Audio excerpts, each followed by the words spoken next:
네, 문재인 정권이 전쟁이 나도 유엔군은 참전하지 말라고 선언했다. 국방장관이 유엔 참전국 16개 나라에 공문을 보냈다. 지난달부터 온라인에서 퍼지고 있는 내용입니다. 팩트체크 이가혁 기자와 따져보겠습니다. 네, 이가혁 기자, 구체적으로 무슨 내용입니까? 네, 이게 블로그나 트위터에서 최근 많이 퍼지고 있는데요. 미국 텍사스에 거주하는 한 저희 시청자도 JTBC 팩트체크팀 페이스북을 통해서 이곳 미국에 살아도 카톡으로 수도 없이 전달되고 있다 이러면서 검증을 요청해 주셨습니다. 미국까지도 퍼지고 있다는 건데요. 네. 내용을 보면 이렇습니다. 정경두 국방장관이 한반도에서 전쟁이 나더라도 유엔군은 참전하지 말라는 공문을 유엔 참전국 16개 나라에 보냈다는 게 뒤늦게 알려졌다는 겁니다. 네, 따져보니까 어떻던가요? 거짓 정보입니다. 네. 이게 퍼진 과정을 저희가 추적해봤는데 그건 좀 이따가 더 자세히 말씀을 드리고요. 이게 발단이 된 그 보도, 기사가 하나 있습니다. 이 기사가 잘못된 것은 아니고요.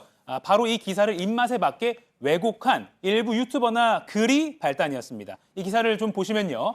정경두 국방장관이 지난 7월에 유엔군 사령부에 소속된 16개 나라의 입장문을 보냈다. 그 내용이 뭐냐면 유엔사가 전력 제공국을 추가를 하려면 한국과 협의하고 한국의 동의가 전제돼야 한다는 겁니다. 네. 온라인에 퍼진 것처럼 참전을 하지 말라 이게 아닌 겁니다. 네.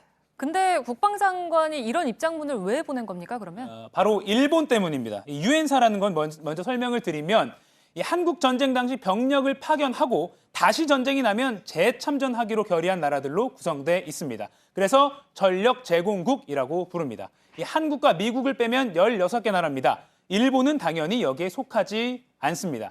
그런데 지난 7월에 미국이 일본 자위대가 한반도 유사시에 군대를 보낼 수 있도록 유엔사에 참여시키려 한다 이런 국내 보도가 나왔습니다. 네. 이 과거 식민 역사를 감안하면 당연히 국민 정서상 맞지 않고 안보적으로도 올바르지 않다 이런 비판이 나왔습니다. 국방부도 이렇게 바로 반박했습니다. 일본은 한국전쟁 참전국이 아니기 때문에 전력 제공국으로 활동할 수 없다. 그리고 유엔군 사령부도 일본을 전력 제공국으로 고려하고 있다는 그 보도는 오보다라고 분명하게 밝혔습니다. 이런 배경에서 국방장관도 이 회원국 늘리는 건 당사자인 한국 동의가 필요하다 이런 원칙을 입장문을 보내서 나타낸 겁니다. 네, 그러니까 유엔사 회원국 확대에 대한 원칙을 밝힌 게 아예 유엔사 도움을 안 받겠다라고 한 걸로 왜곡이 된 거죠? 네, 그렇습니다. 전형적인 가짜뉴스 확산 패턴을 보였는데요. 네. 이 정경두 장관이 입장문을 보냈다는 기사가 나오고 또 국방부가 일본의 유엔사 참여 논의 계획은 없다 이런 입장이 나오자 이걸 유튜브 방송, 보수 유튜브 방송은 이렇게 해석했습니다. 어느 나라든 도와주겠다는 나라는 다 참전할 수 있게 해야지 동의 이런 원칙을 운운하는 것은 안보를 스스로 망치려는 거다 이렇게 했고요. 이렇게 방송 제목도 문재인 전쟁 나도 유엔 참전 말라였습니다.